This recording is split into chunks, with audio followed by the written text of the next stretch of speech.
Mga pagbasa ng mga salita ng makapangyarihang Diyos. Ang mga responsibilidad ng mga leader at manggagawa.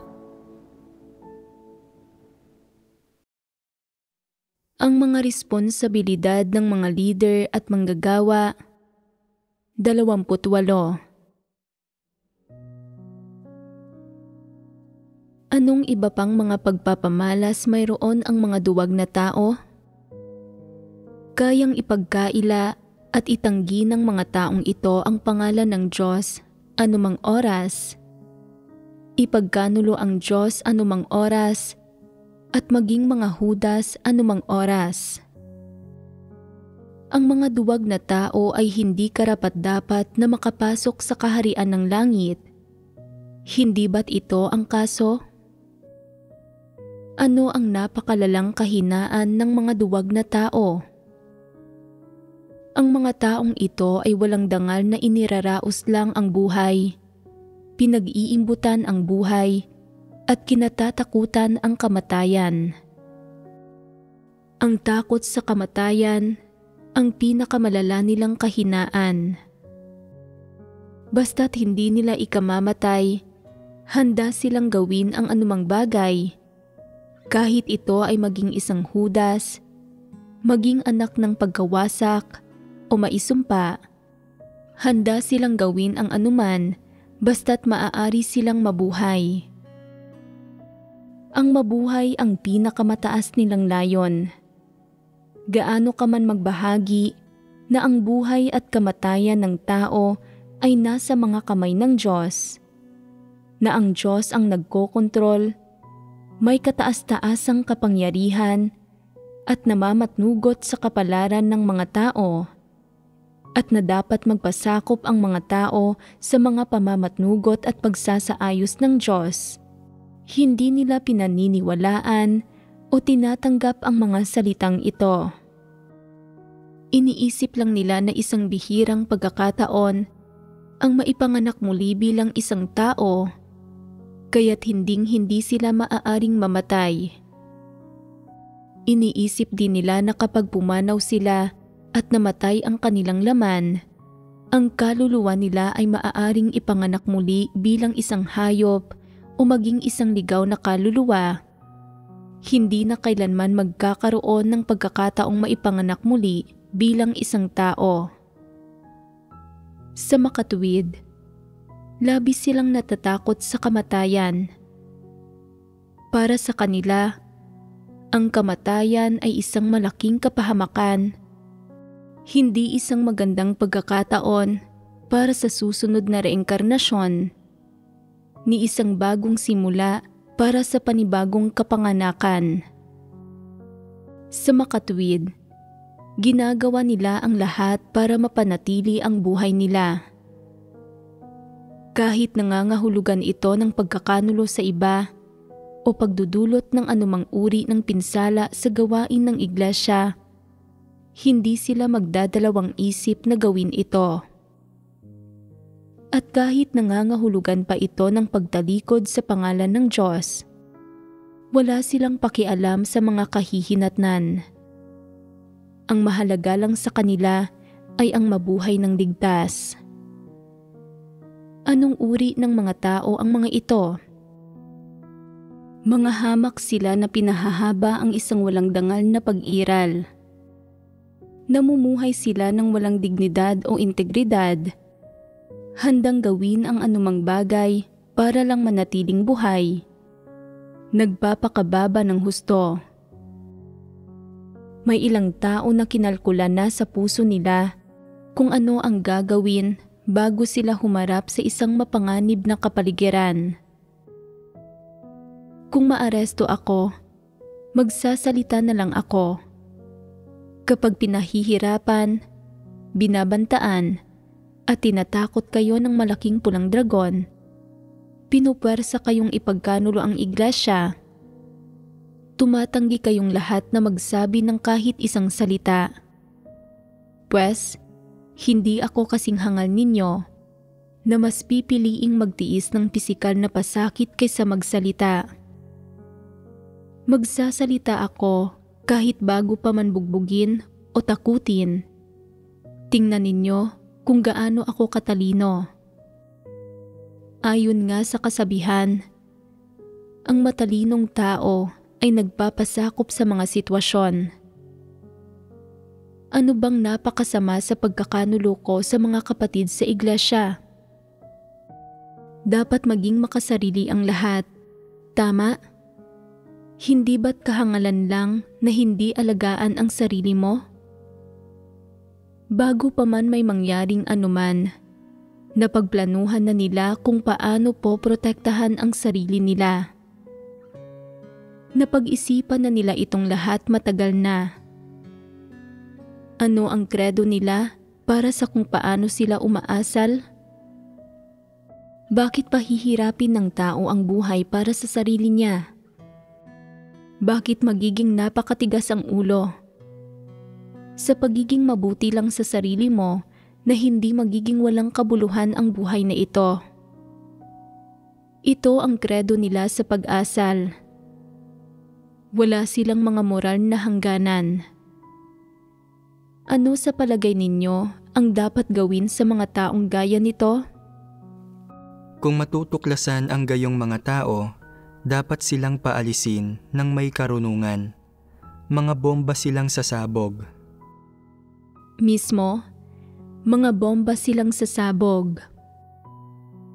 Lubos silang duwag, at kapag dumarating ang panganib, ipagkakanulo nila ang iglesia. Kung ang isang tao ay may normal na pagkatao, gagamitin niya ang matatalinong pamamaraan para tugunan ang mapapanganib na kapaligiran at magkakaroon siya ng tunay na pananalig sa Diyos.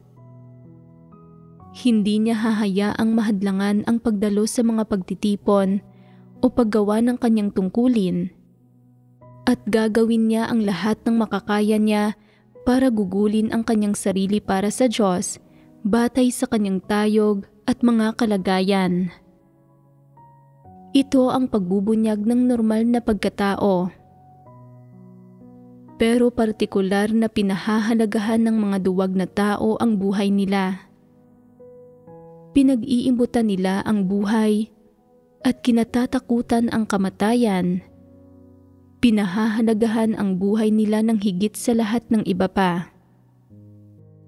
Wala silang tunay na pananalig sa Diyos at hindi nila kayang makita na ang Diyos ay may kataas-taasang kapangyarihan sa lahat. Kaya kapag naharap sa pag-uusig, natural silang nabubunyag bilang mga duwag na tao. Ang mga duwag na tao, para protektahan ang sarili nila, ay kayang maging mga Judas.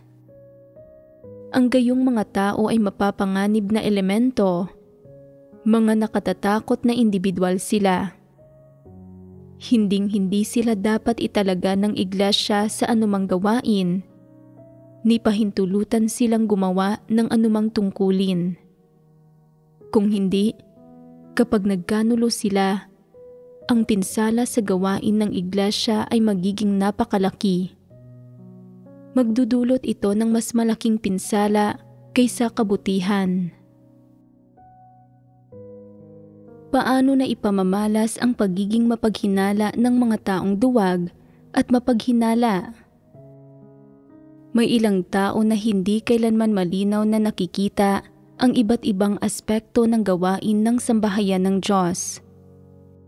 Hindi nila alam kung anong gawain ang eksaktong ginagawa ng Diyos o kung ang mga salitang binibigkas ng Diyos ay ang katotohanan. Wala silang tamang pag-arok o pananaw sa mga usaping ito, kaya hindi nila makumpirma kung ano ba talaga ang ginagawa sa gawain ng sambahayan ng Diyos, kung anong mga resulta ang nilalayong makamit ng gawain ito, o kung ito ba ay ginawa para sa layon ng pagliligtas sa mga tao. Hindi nila malinaw na makita ang alinman sa mga bagay na ito. Hindi rin malinaw sa kanila ang tungkol sa kung ano ang iglesia. Gaano man karami ang mga sermong naririnig nila, Hindi nila nauunawaan kahit ang kaunti ng katotohanan. Palagi silang may mga pagdududa tungkol sa mga kapatid na gumagampan sa mga tungkulin ng mga ito. Iniisip nilang, ang mga taong ito ay palaging abala, araw-araw na umaalis at bumabalik. Ano ba mismo ang ginagawa nila?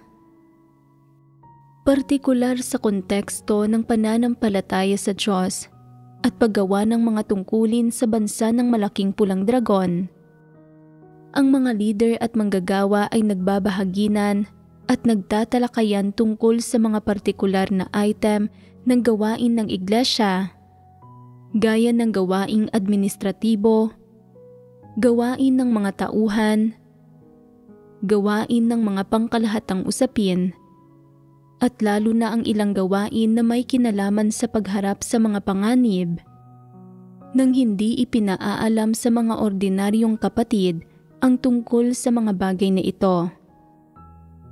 Pinoprotektahan sila nito, hindi sila pinipinsala nito.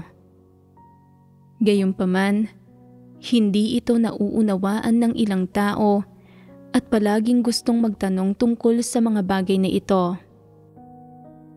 Halimbawa, nagtatanong sila tungkol sa kung saan iniimprenta ang mga aklat o kung saan pinatutuloy ang mga partikular na leader at manggagawa. Magiging kapaki-pakinabang ba sa iyo ang malaman ang mga bagay na ito?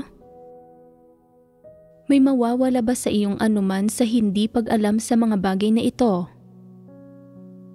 Hindi nakaaapekto sa iyong pagkain at pag-inom ng mga salita ng Diyos ang hindi mo pag-alam sa mga bagay na ito. Hindi ito nakaaapekto sa pagkakamit mo ng katotohanan at tiyak na hindi nito hinahadlangan ang iyong buhay pagpasok o ang pagbabago ng iyong disposisyon.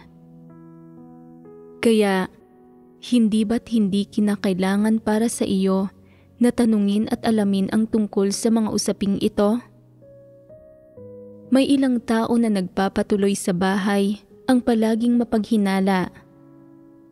Kapag hindi ipinaalam sa kanila ng mga leader at manggagawa ang pagbabahaginan at talakayan ng mga ito tungkol sa gawain ng iglesia, iniisip nilang, bakit palaging nagtitipon at nagbabahaginan ang mga leader at manggagawa nang hindi ko nalalaman? Anong mga aktibidad ang ginagawa nila? Hindi sa kanila ipinaalam ang personal na impormasyon ng ilang leader at manggagawa at nagsisimula silang magtaka. Bakit hindi nila ipinaalam ito sa akin? Hindi ko alam ang mga pangalan nila, kung saan sila nakatira, o kung ano ang aktwal na sitwasyon nila. Maaari kaya nila akong linlangin o pinsalain habang inaakay nila ako sa aking pananampalataya sa Diyos? Mayroon ding ilang sensitibong uri ng gawain, gaya ng gawaing may kinalaman sa mga handog o ilang mapanganib na gawain. Ito ang mga bagay na hindi dapat itanong sa simula pa lang, pero palaging gustong magtanong ng mga taong ito tungkol dito. Kapag hindi sila sinasagot ng iba, lalo silang nagiging mapaghinala. Sa partikular, may ilang tao na sa simula pa lang ay hindi naman talaga kailanman nagkaroon ng matibay na pananalig sa Diyos. Pagkatapos manampalataya sa Diyos, nakikita nilang gumaganda ang takbo ng negosyo ng kanilang pamilya at malusog ang mga miyembro ng pamilya nila, at iniisip nilang ito ay biyaya at pagpapala ng Diyos. Dahil sa panandaliang kaligayahang ito, naghahandog sila ng kaunting pera, pero pagkatapos ay nagsisimula silang magtaka. Saan ginamit ang perang inihandog ko? Ginamit ba ito para sa gawain ng iglesia? Ipinuhunan ba ito sa negosyo o ginamit sa mga iligal na gawain? Palagi nilang gustong tanungin at alamin ang tungkol sa mga bagay na ito. At palaging gustong malaman ang ugat ng mga bagay na ito. Mas malala pa ang pagdududa ng ilang tao. Halimbawa, kapag bumibili ang iglesia ng ilang kagamitan o aparato dahil sa mga pangangailangan ng gawain, o kapag nagkakaloob ito ng kaunting pag-aalaga at tulong para sa pang-araw-araw na buhay niyong mga gumagawa ng tungkulin nila. Palaging naghihinala ang ganitong uri ng mapaghinalang tao. Ginagastos ang pera sa napakaraming iba't ibang larangan. Saan ito nanggagaling? May ginagawa rin bang kung anong uri ng negosyo ang iglesia? Mayroon ba itong isang mayamang sponsor o isang uri ng makapangyarihang taga-suporta na lingid sa kaalaman ng iba? May isang grupo ba na sumusuporta sa iglesia? Lalo na kapag nalalantad sila sa ilang walang batayang tsismis at mga maladyaablong salita mula sa mga awtoridad na naninirang puri sa iglesia. Mga pahayag tulad ng si ganito at ganyan mula sa iglesia ay pumatay ng tao at lumabag sa batas. Si ganito at ganyang tao ay isang kriminal na pinaghahanap ng estado. Si ganito at ganyan ay tumakas sa ibang bansa, dala ang malaking halaga ng pera, at iba pa. Lalo pang tumitindi ang pagdududa nila sa iglesia at sa gawain ng Diyos. May normal na pag-iisip ba ang gayong mga tao? Nakikita ba nila ng malinaw ang mga prinsipyo na dapat sundin ng mga mananampalataya? Para sa karamihan ng tao, kapag nakatitiyak silang ito ang gawain ng Diyos, wala na silang mga pagdududa tungkol sa Diyos. Anuman ang mga problema o anumang mga uri ng mga tao ang lumilitaw sa iglesia, nagagawa nilang harapin ang mga ito ayon sa mga salita ng Diyos. Kahit pa magdulot ng mga kaguluhan ang masasamang tao o mga antikristo, maaarok nila ito ng tama. Hindi sila kailanman nagkaroon ng mga paghihinala tungkol sa Diyos o sa gawain ng Diyos, o tungkol sa iglesia o sa sambahayan ng Diyos.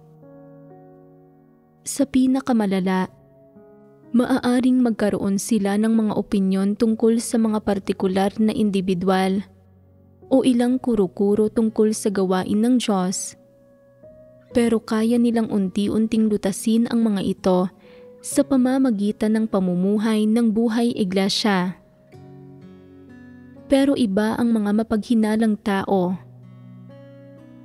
Mula pa sa pinakasimula ng pananampalataya nila sa Diyos, mayroon silang mga paghihinala at lahat ng uri ng kuro-kuro. Hindi sila tiyak kung ang mga salita ng Diyos ay ang katotohanan. Hindi sila tiyak kung ang pagpapahayag ng Diyos ng mga salitang ito ay gawain ng Diyos. At lalo pang hindi sila tiyak kung ang pagtitipon ng magkakasama ng mga kapatid ay ang iglesia ng Diyos. Patuloy silang nagkikimkim ng mga paghihinala at palaging naghahanap ng mga makatotohanang ebidensya para patunayang tama ang mga hinala nila. Anong uri ng saloobin ito? Sa palagay mo ba ay kayang maunawaan ng mga tao na may ganitong uri ng saloobin ang katotohanan sa pananampalataya nila sa Diyos? Hindi nila kailanman magagawang maunawaan ang katotohanan. Ano ang pinakapinagtutuunan nila sa puso nila? Palagi nilang pinagbubulay-bulayan. Sino ang mga taong ito? Isa ba itong uri ng organisasyong panlipunan? Bagaman ang sambahayan ng Diyos ang nagtutustos para sa mga gastusin sa pamumuhay ng mga taong ito habang pinatutuloy ko sila, humaharap pa rin ako sa panganib sa pagpapatuloy sa kanila. Kaya, maaalala kaya ng Diyos ang aking mabubuting gawa? Kung hindi maaalala ng Diyos ang mga ito, hindi ba't masasayang lang ang paggawa ko ng pagpapatuloy? Palagi silang may gayong mga pagdududa sa puso nila.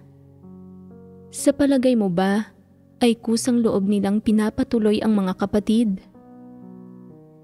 Ginagawa nila ito dahil lang sa isang pagnanais na magkamit ng mga pagpapala habang puno sila ng mga pagdududa.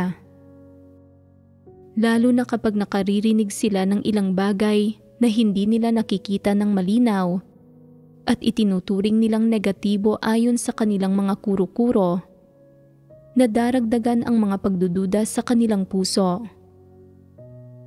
Halimbawa, sa mga pagtitipon, maaaring may magbanggit ng mga paksang may kinalaman sa mga pagkilos ng rehemen ng malaking pulang dragon at sa mga pangit na mukha ng mga diablong hari, o kung minsan ang pagbabahaginan sa katotohanan ay tumatalakay sa pang-aapi at mga pag-arestong isinasagawa ng malaking pulang dragon at sa kalikasang diwa ng malaking pulang dragon at iba pa. Hindi naman talaga kinasasangkutan ng politika ang mga paksang ito.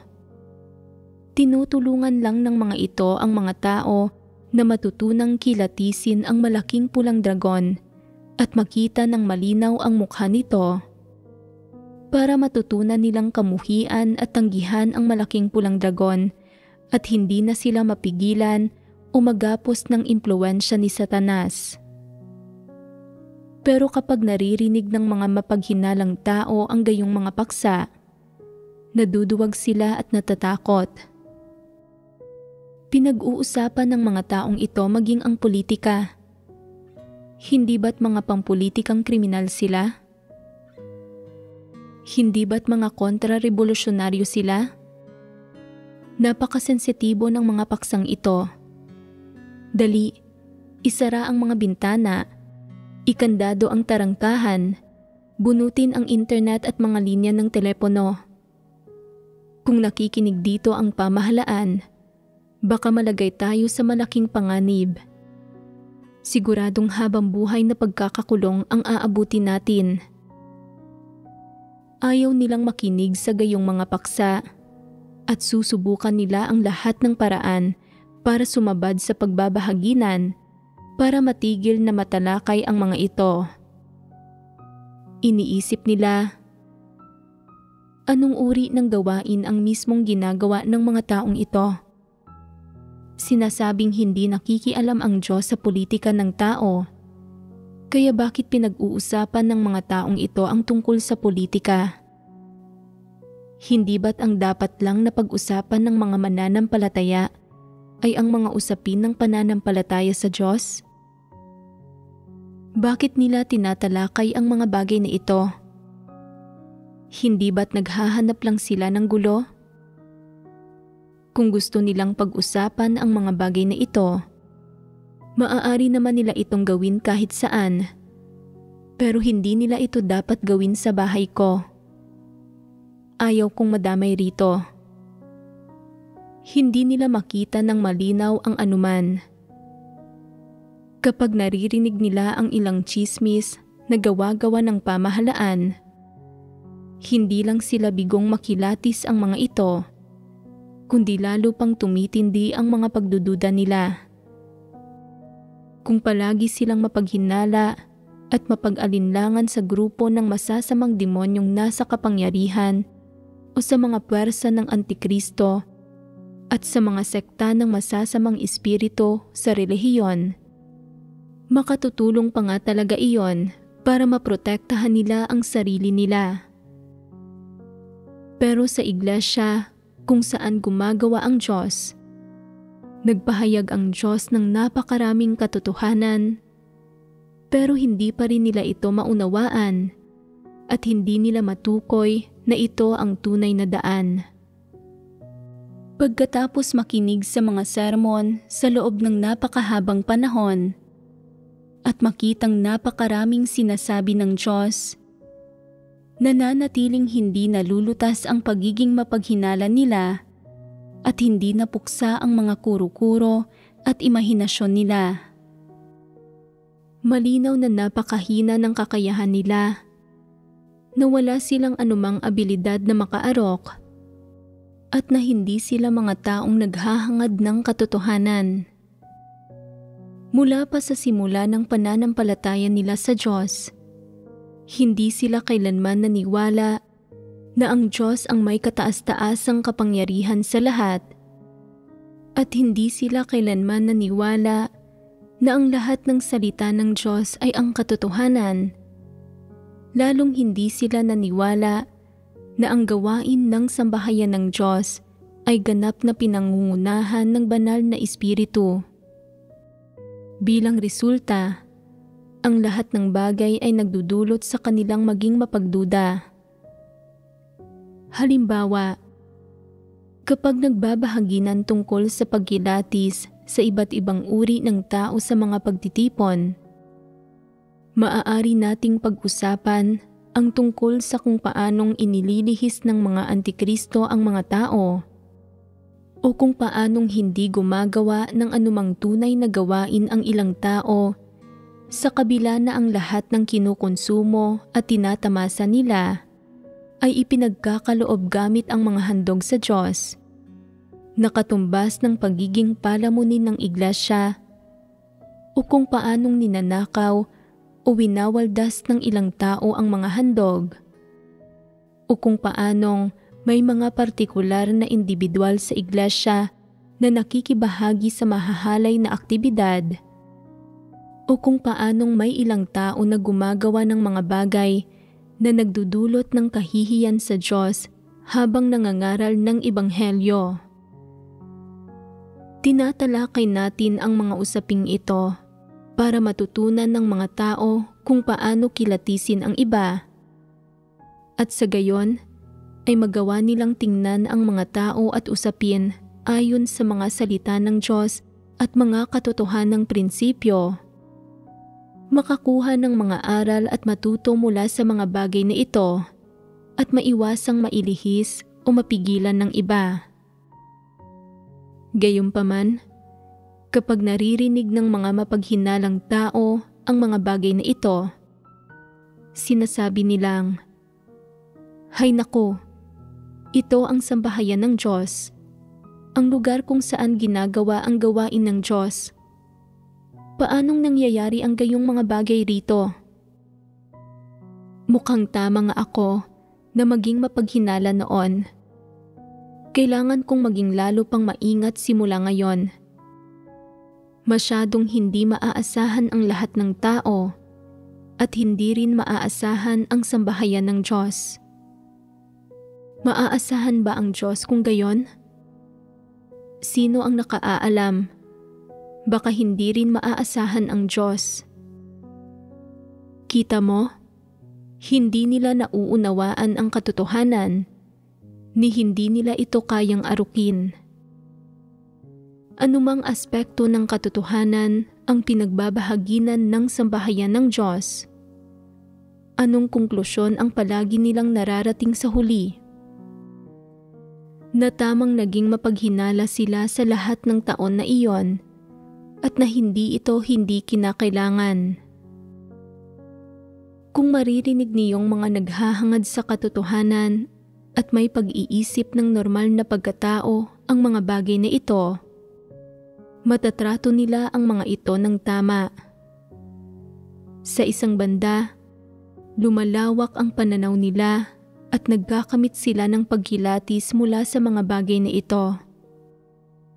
Sa kabilang banda, makapupulot sila ng mga aral at matututo mula sa mga bagay na ito at mauunawaan na hindi maaaring sumunod ang mga tao sa iba pang mga tao, na kailangan nilang makilatis ang iba at mas maunawaan ang katotohanan, at na maaaring mailihis ang sinuman sa anumang oras at sa anumang lugar kung hindi niya nauunawaan ang katotohanan.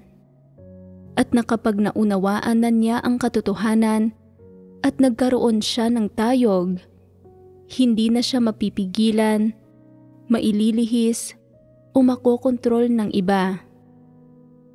Gayunpaman, ang mga mapaghinalang tao ay hindi kailanman mag-iisip ng ganito. Habang mas nagbabahagi ang sambahayan ng Diyos tungkol sa pagkilatis sa iba't ibang uri ng mga tao at usapin, mas nararamdaman nila na tama at kumpirmado ang mga paghihinala nila. Kita ninyo? Ako ang matalino. Buti na lang na natili akong maingat. Palaging sinasabi ng mga tao na mapaghinala ako at walang pagtitiwala. Pero pinatutunayan ng mga katunayan na tamang naging mapaghinala ako. Tingnan ninyo kung gaano kayo kahangal lahat. Sa pananampalataya ninyo sa Diyos, alam lang ninyong gawin ang inyong mga tungkulin at magsalita tungkol sa inyong kaalamang batay sa karanasan. Ano ang silbi niyon? Mapoprotektahan ka ba niyon? Hindi. Anuman ang mga sitwasyong kinahaharap mo, mapoprotektahan mo lang ang sarili mo kung magiging mas maingat ka at mas kukwestiyonin ang mga bagay-bagay. Kailangan mong magbantay laban sa lahat. Hindi ka dapat umasa sa sino man tulad ng pag-asa mo sa sarili mo, kahit na sa sarili mo pang mga magulang. Sabihin mo sa akin, anong mga uri ng mga tao sila? Mga mananampalataya ba sila sa Diyos? Anumang uri ng gawain ang ibinabahagi ng sambahayan ng Diyos o aling mga uri ng mga tao ang kinikilatis nito? At anuman ang mga kapaligirang inihahanda ng Diyos para sa mga tao, ang layo nito ay para matuto ang hinirang na mga tao ng Diyos ng mga aral mula sa mga bagay na ito, para makatanggap sila ng pagsasanay sa kaharian sa mas praktikal na paraan, at para, sa pamamagitan ng mga praktikal na aral na ito, maunawaan nila ang katotohanan at maggamit sila ng pagkilatis sa mga tao. Makita ng malinaw ang mga tao at iba't ibang usapin, at sa gayon ay higit na maunawaan kung aling aktwal na mga tao, pangyayari, at bagay-bagay ang tinutukoy ng mga salita at katotohanang ipinahahayag ng Diyos. Pero hindi lang hindi magawang matutunan ng mga mapaghinalang tao ang anumang aral mula sa mga bagay na ito, at sa halip ay lalo pa silang nagiging mapaghinala at tuso. Ang ilang mapaghinalang tao, tuwing nagsasabi o gumagawa sila ng anumang bagay sa sambahayan ng Diyos, ay palaging sobrang maingat, palaging natatakot na pupungusan o pahihirapan pa nga sila ng mga kapatid o ng mga leader at manggagawa. Sinasabi nilang, kung titigil ako sa pananampalataya sa Diyos at iiwan ko ang iglesia, gaganti ba laban sa akin ang iglesia? Hindi sila dapat mag-alala tungkol dito. Kung iiwan ng isang hindi mananampalataya ang iglesia, isa itong masayang okasyon para sa lahat ng panig. Kapaki-pakinabang ito para sa lahat. Kaya, kung gusto mong iwan ang iglesia o bitiwan ang tungkulin mo para bumalik sa iyong bahay at ipamuhay ang iyong buhay, dapat buong tapang mo itong banggitin nang walang anumang mga inaalala. Maaari ka ring magsulat ng isang pahayag na nagsasabing, simula sa ganito at ganyang petsa, opisyal ko nang iiwan ang iglesia ng makapangyarihang Diyos at aalis mula sa hanay ng mga gumagawa ng tungkulin nila. Ganap itong pinahihintulutan. Bukas ang mga pintuan ng sambahayan ng Diyos at maaari kang umalis ng buong tapang nang walang inaalala na may sino mang gaganti laban sa iyo. Hindi kailangang matakot o maghinala. May nakikita ka bang sino mang masasamang tao sa mga taong ito na nasa iglesia? Talagang wala. Kahit pa may masasamang tao, dapat silang alisin. Karamihan ng tao ay medyo may mabuting asal at gustong tumahak sa tamang landas sa buhay. Ang pagganti o pamiminsala sa iba ay lumalabag sa mga katotohanang prinsipyo at hinding-hindi nila magagawa ang gayong bagay. Ano sa palagay ninyo ang mali sa kung paano umaasal ang mga mapaghinalang tao? Mayroon lang silang hindi mapagtiwalang isipan pero walang katalinuhan. Naniniwala sila na ang kanilang tuso, mapanlinlang at hindi mapagtiwalang isipan ay ang pinakamataas na anyo ng karunungan pagdating sa kung paano sila umaasal. Hindi sila interesado sa mga katotohanang prinsipyo ni sa gawain at mga salita ng Diyos. Hindi sila nakauunawa o nagsisikap na makaunawa. Sa halip, namumuhay sila ayon lang sa mga pilosopiya ni Satanas. Iniisip na, anuman ang mangyari sa akin, dapat kong questionin pa ang mga bagay-bagay. Bukod dito, sa palagay ko ay sino man ang paghinalaan ko, makatwiran para sa akin na gawin iyon, at tumugma man o hindi ang aking mga hinala sa mga katunayan, may katwiran ito. Sa kabuuan, ang mas paghihinala kapag nahaharap sa mga sitwasyon ay kapaki-pakinabang para sa akin.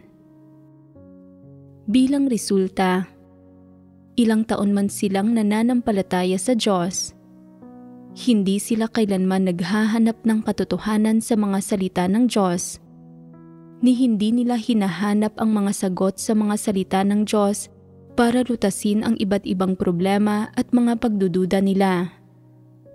Sa halip, umaasa sila sa sarili nilang isipan, hindi mapagtiwalang mentalidad, mga pilosopiya para sa mga makamundong pakikitungo, o sarili nilang mga karanasan sa buhay para suriin at pangasiwaan ang mga usaping ito. Sa huli, habang mas nakararanas sila ng iba't ibang sitwasyon at habang mas maraming iba't ibang uri ng impormasyon ang naririnig nila, hindi lang nananatiling hindi nagbabago ang mapaghinalang kalikasan nila, kundi lalo pang tumitindi ang mga pagdududa nila. Halimbawa, kapag ang ganitong uri ng mapaghinalang tao ay nanampalataya na sa Diyos ng 1 o 2 taon at narinig ang tungkol sa insidente sa Jiaoyuan na inimbento ng CCP para siraan ang sambahayan ng Diyos, iniisip nilang, siguro ginawa nga ito ng sambahayan ng Diyos. Kahit hindi ito iniutos ng sambahayan ng Diyos, malamang na ginawa ito ng ilang kapatid sa ibaba at hindi lang ninyo ito inaamin. Matapos manampalataya sa Diyos ng 3 hanggang 5 taon, naniniwala pa rin sila sa bersyon ng mga pangyayari ng malaking pulang dragon. Kahit makalipas ang 8 hanggang 10 taon, nananatiling hindi nalulutas ang mga pagdududa nila tungkol sa sambahayan ng Diyos. Hindi sila naniniwala na ang malaking pulang dragon ang nagdidiin at naninira sa iglesia. Sa halip, ipinagpapalagay lang nilang ginawa ito ng mga tao sa sambahayan ng Diyos. Kita mo, kapag tinitingnan nila ang ilang bagay, hindi nila ito ginagawa kailanman batay sa mga salita ng Diyos o sa mga katotohanang prinsipyo. Naniniwala sila sa bersyon ng malaking pulang dragon at tinitingnan ang usapin mula sa pananaw ng mga dyablo at ni Satanas. Kahit gaano paapihin at pahirapan ni Satanas ang hinirang na mga tao ng Diyos, pakiramdam nila ay kauna-unawa ito Pero hindi nila kailanman pinaniniwalaan na inosente ang sambahayan ng Diyos o na walang kasalanan ang mga kapatid na nagdurusa ng pag-uusig dahil sa pananampalataya sa Diyos. Kahit pa nakikita nila mismo na ang mga kapatid sa sambahayan ng Diyos ay may mabubuting asal at marunong lumugar, sa puso nila ay palagi silang naniniwala nang walang anumang pagdududa sa mga bagay na ginawa ng malaking pulang dragon para siraan ang iglesia. Bagaman sa pananampalataya sa Diyos, kayang magtiis ng paghihirap ng gayong mga tao, magbayad ng halaga at magbigay pa nga ng mga handog, sa huli, sila pa rin ay mga hindi mananampalataya. Sa katunayan, ang mga mapaghinalang tao ay mas mapanggulo pa kaysa sa mga hindi nagmamahal o tumatanggap sa katotohanan. Sa anong paraan sila mas mapanggulo? Iyong mga hindi interesado sa katotohanan ay ganap na walang pakialam at hindi interesado sa gawain ng iglesia at sa paggampan sa mga tungkulin. Gaano man sumusunod sa Diyos ang mga mananampalataya o gumagampan sa mga tungkulin nila, hindi ito mahalaga sa mga taong ito. Bilang resulta, wala silang mga pagdududa tungkol sa mga usapin ng pananampalataya sa Diyos o paggampan sa tungkulin, at hindi talaga sila kailanman nagtatanong tungkol sa mga usapin ng iglesia. Pero ang mga mapaghinalang tao ay ang eksaktong kabaligtaran. Mahilig silang magtanong tungkol sa mga sabi-sabi. Bakit gusto nilang magtanong tungkol sa mga bagay na ito? Isa sa mga layo nila ay tiyak na kung mas magtatanong ako at maraming malalaman, matutulungan ako nito para maghanda ng reserbang plano ng maaga at para makapagpasya anumang oras kung mananatili ako o aalis. Tumutuon din sila sa pagtatanong tungkol sa mga partikular na usapin, tulad ng kung ano ang tunay na pangalan ng isang partikular na leader o manggagawa, kung saan ito nakatira, kung anong uri ng propesyon mayroon ito sa sekular na mundo, o kung bakit nito iniwan ang tahanan nito para gawin ang tungkulin nito. Maaari din silang magtanong tungkol sa mga nangangaral ng ebanghelyo, tulad ng kung kanino nangaral ang mga ito, sino sa mga miyembro ng pamilya ng mga ito ang nananampalataya sa Diyos, ilang taon nang nangangaral ang mga ito ng ebanghelyo, ilang taon na ang nakamit ng mga ito, at iba pa. Nagtatanong sila tungkol sa mga bagay na ito ng napakadetalyado. Mahilig mangalap ng ganitong uri ng impormasyon ang mga mapaghinalang tao, at kapag nakalap na nila ito, napapanatag sila. Iniisip na labis na kailangang malaman ang mga bagay na ito at na magagamit nila ang impormasyong ito sa mahahalagang oras. Masyadong maraming nalalaman ang mga mapaghinalang tao.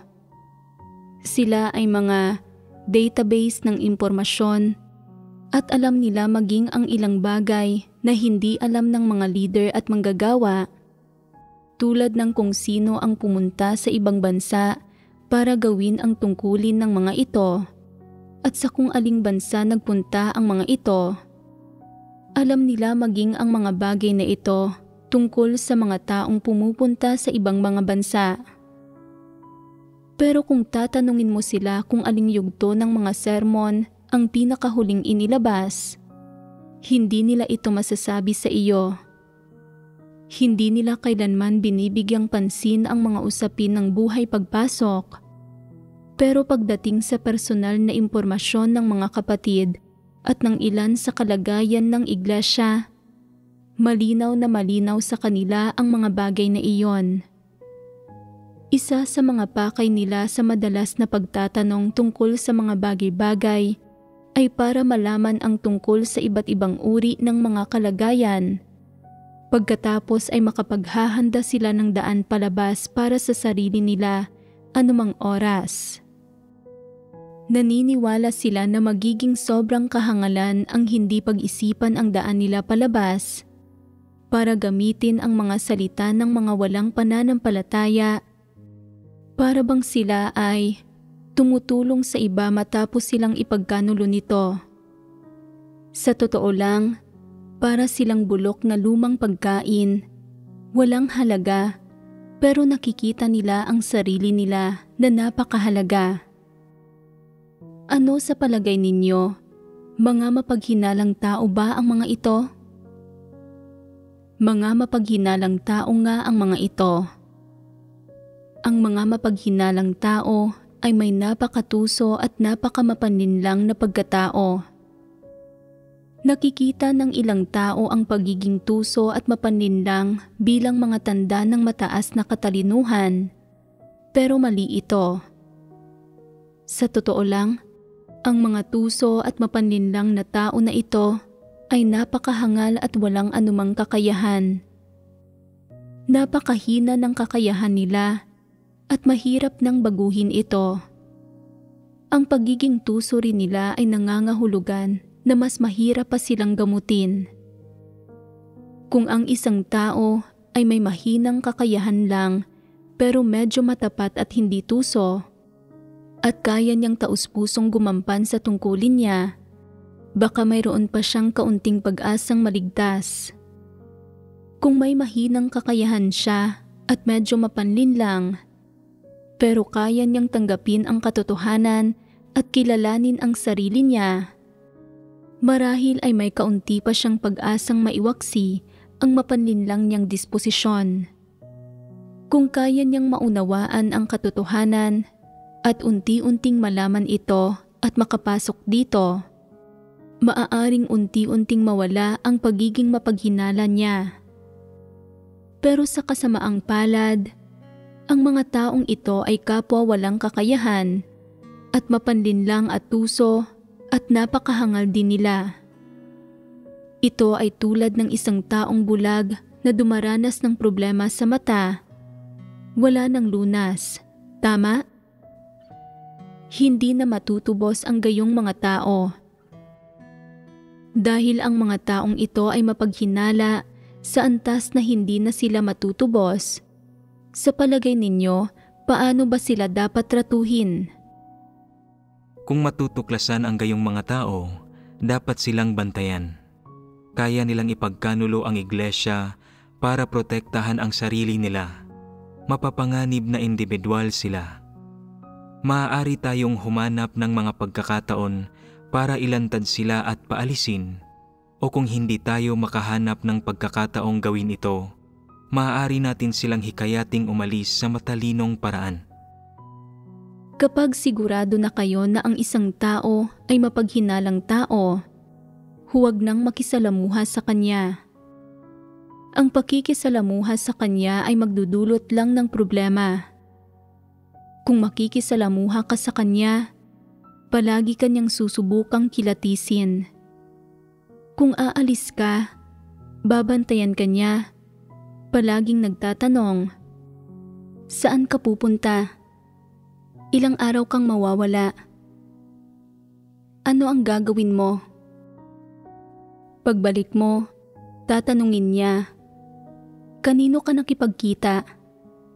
Naisakatuparan mo ba ang gampanin mo? Ano ang pinag-usapan ninyong lahat? Kung hindi mo siya sasagutin, magrereklamo siya. Hindi nila ipinaalam sa akin ang kahit ano. Hindi nila ako pinagkakatiwalaan, tama? Hindi nila ako tinatrato na tulad ng isang miyembro ng sambahayan ng Diyos. Sinabi nilang gagawa sila ng gawain ng iglesia, pero bakit inililihim nila ito sa akin? Tiyak na umalis sila para gumawa ng iligal na bagay. Palagi siyang mag-eespiya sa iyo nang hindi mo nalalaman. Talagang mapanggulo ang gayong mga tao. Nagtatanong sila tungkol sa maraming bagay, Gustong malaman ang lahat.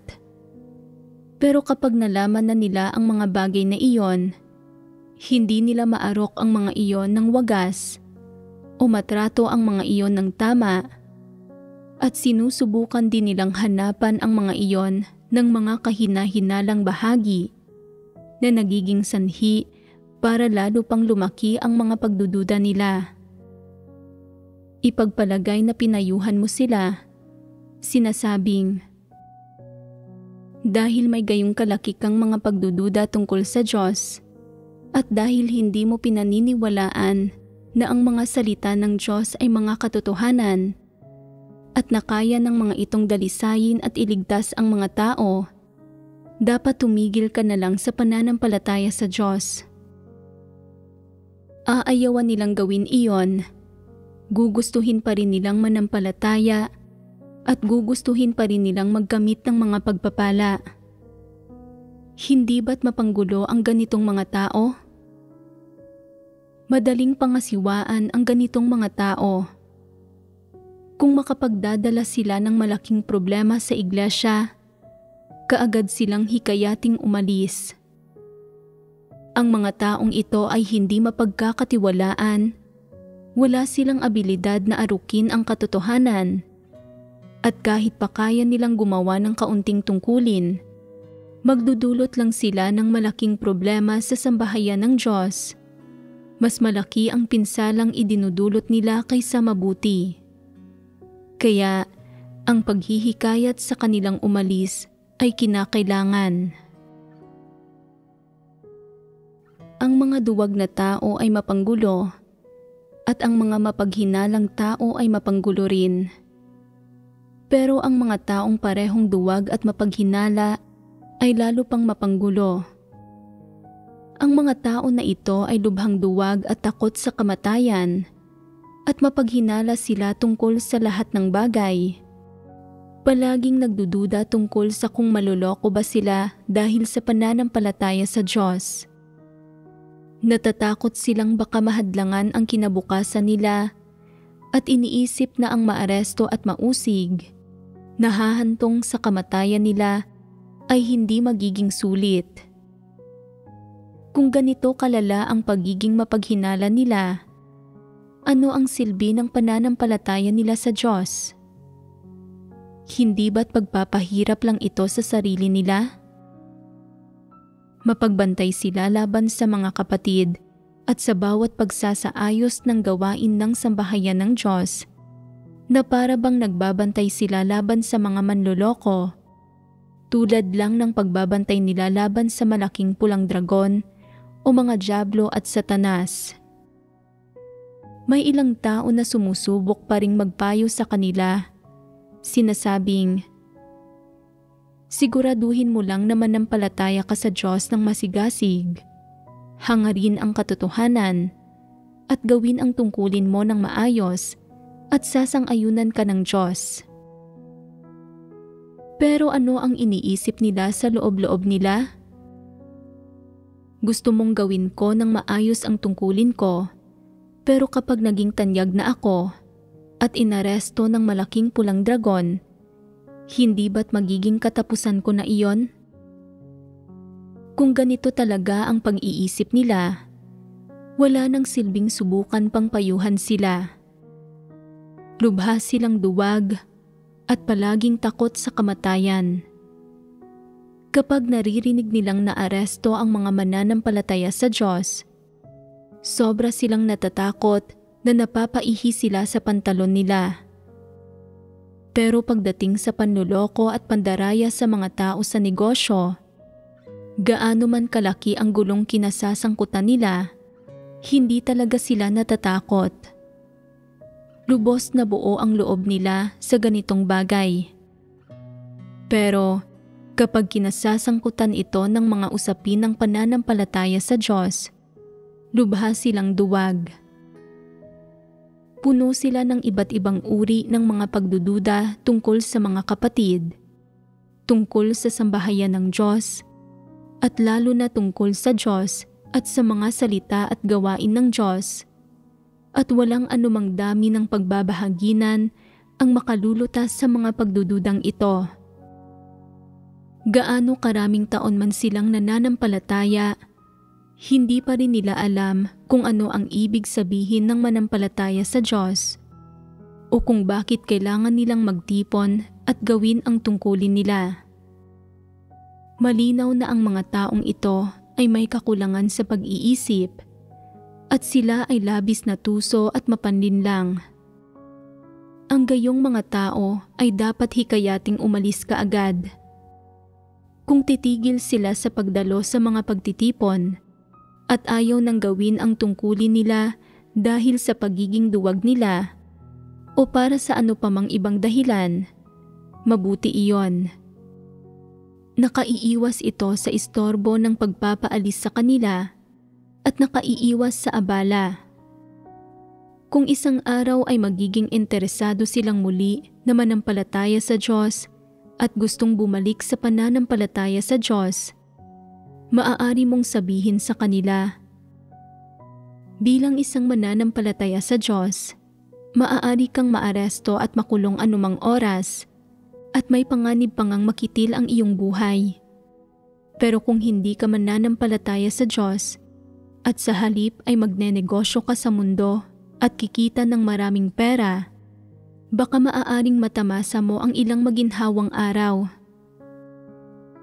Pagkarinig nito, lubos na mapapanatag ang puso nila at hindi na nila iisipin ang tungkol sa pananampalataya sa Diyos. Iisipin nilang, sa wakas, tapos na ang mga taon ng aking pag-aalala at takot. Hindi ko na kailangang pagdudahan ang iglesia, ang mga kapatid o ang sambahayan ng Diyos. Sa wakas ay nakalaya na ako. At nang ganoon-ganoon lang, ang mga duwag at mapaghinalang tao ay nahikayat na umalis. Nalulutas nito ang malaking problema. Tama? Napakagandang paraan ito para malutas ang usapin.